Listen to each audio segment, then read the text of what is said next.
యజ్ఞం కోసం నేను శరీరాన్ని ఇచ్చేస్తాను, అభ్యంతరం లేదు. నా శరీరంలో ప్రతి భాగము పవిత్రం కావాలి, ప్రజలు పూజించాలి అని గజాసురుడు కోరినట్టే గయాసురుడు కూడా కోరాడు.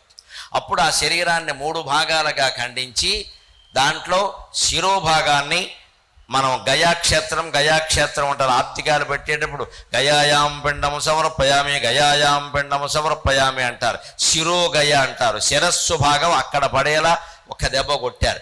మధ్య భాగం ఒరిస్సాలో ఉండే జాజ్పూర్లో పడేలా కొట్టారు. నాభిగయ అంటారు దాన్ని. అదిగో పాదాల భాగం మన పిఠాపురంలో పడేలా కొట్టారు. అందుకని పాదగయ అంటారు. పిఠాపురం ఆలయానికి వెళ్ళిన వాళ్ళు ఖచ్చితంగా పాదగయని కూడా చూసి అక్కడ తర్పణాలవి ఇచ్చి దండం పెట్టుకుంటారు. దాని చరిత్రది. ఆ రకంగా గజాసురుని యొక్క శరీర భాగాలు మన దేశంలో 3 చోట్ల పడ్డాయి.